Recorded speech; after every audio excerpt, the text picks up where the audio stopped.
আমি পদ্মজা পর্ব ৩ লেখিকা ইলমা বেহরোজ। আপা স্কুলে যাবা না?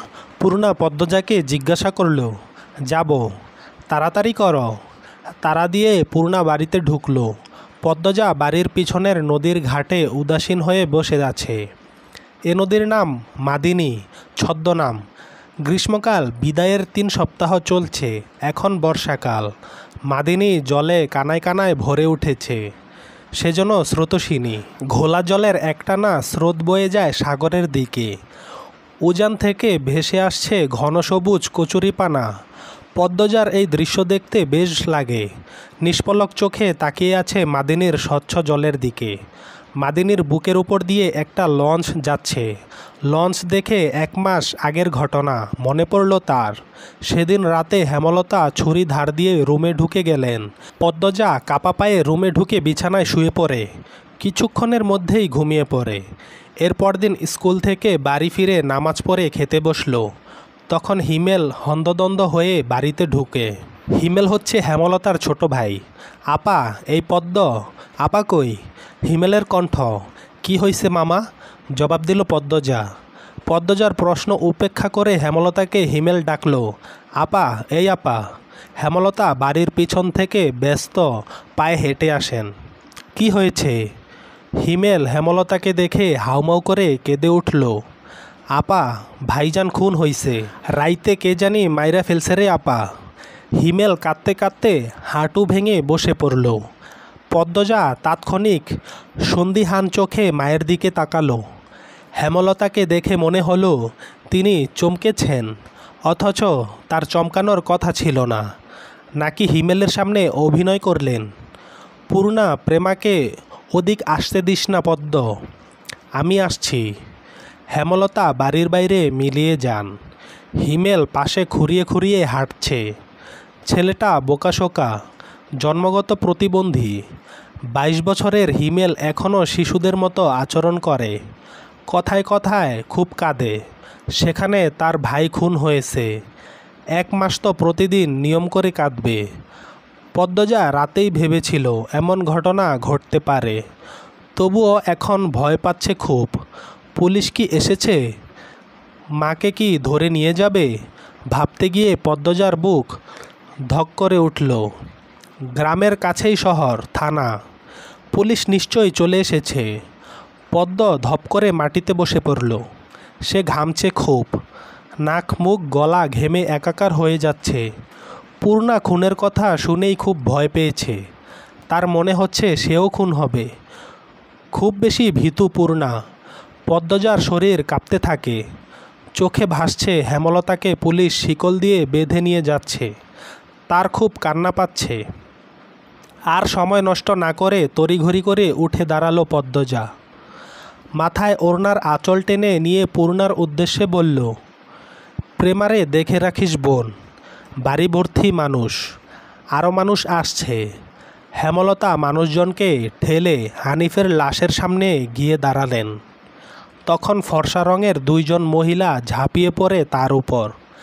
আকস্মিক আক্রমণে হেমলতা অপ্রস্তুত হয়ে পড়েন।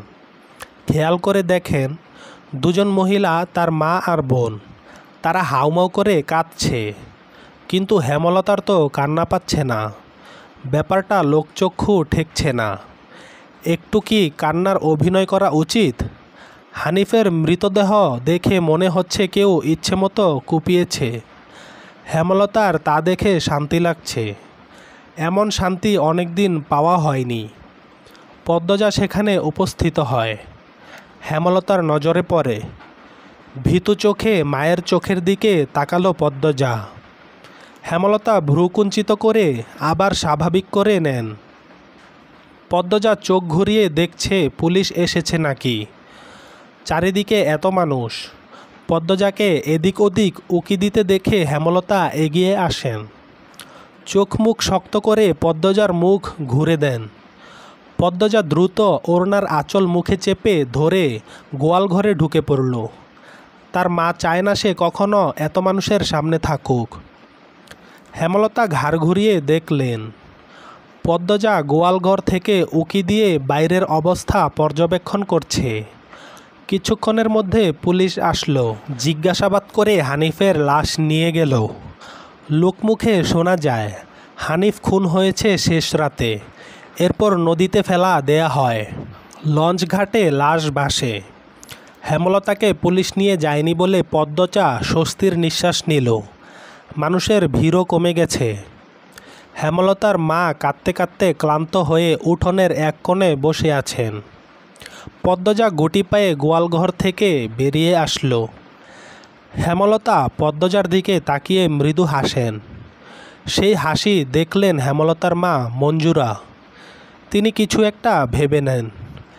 হেমলতার কাছে এসে কিরমির করে বলেন, তুই খুন করছস? তোমার কেন মনে হচ্ছে এমন? হেমলতার কণ্ঠ স্বাভাবিক, অথচ পদ্মজা এই প্রশ্ন শুনে ভয় পেয়েছে খুব। যদি নানু পুলিশকে বলে দেয়? পুলিশ তো তার মাকে নিয়ে যাবে। কাইল রাতে তুই আইছিলি হানিফের ঘরে, আমি দেহি নাই। রাগে কাঁপছেন মঞ্জুরা। আসছি। হেমলতার নির্বিকার স্বীকারোক্তি। কেন মারলি আমার সেরারে? তোর কি ক্ষতি করছে? আসছি বলেই আমি খুন করেছি। এত রাইতে তুই তার কাছে আর কি দরকারে আসবি? আমি তাকে মারতেই যাব কেন? মঞ্জুরা আহত দৃষ্টিতে তাকিয়ে আছেন হেমলতার দিকে। হেমলতার চোখ মুখ শক্ত।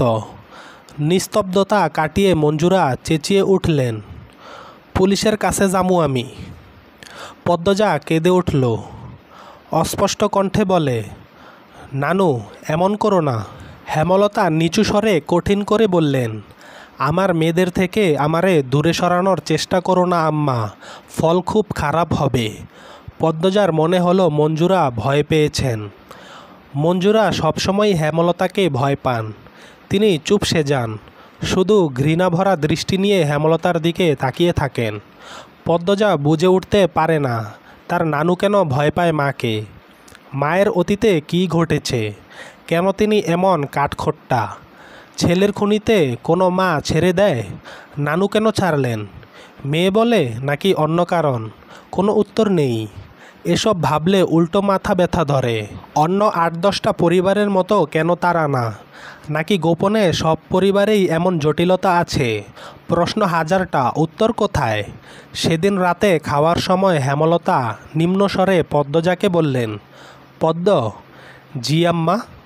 আমি হানিফকে খুন করিনি। কারা করেছে তাও জানি না। কথাটি শুনে পদ্মজা খুব চমকায়। তার মা মিথ্যে বলে না? তাহলে কারা খুন করল? পদ্মজা প্রশ্ন করল, তাহলে শেষ রাতে মামার কাছে কেন গিয়েছিলে আম্মা? হেমলতা জবাব দেননি। খাওয়া ছেড়ে উঠে যান। পদ্মজার ভাবনার সুতো কাটল কারো পায়ের আওয়াজ শুনে। ঘাড় ঘুরিয়ে মোরশেদকে দেখতে পেল। মোরশেদ পদ্মজাকে ঘাটে বসে থাকতে দেখে বিরক্তিতে কপাল কুঁচকান। এই সেরি যায়েন থাইকা। পদ্মজার কান্না পায়, খুব খারাপ লাগে। নিঃশব্দে এক ফোঁটা জল গড়িয়ে পড়ে। তা আড়াল করে ব্যস্ত পায়ে বাড়ির ভেতর চলে যায়। কয়েক মাস পর পদ্মজার মেট্রিক পরীক্ষা। ৩ বোন বই নিয়ে সড়কে উঠল। পদ্মজার কোমর অবধি ওড়না দিয়ে ঢাকা। পূর্ণা এক নাগারে বকবক করে যাচ্ছে।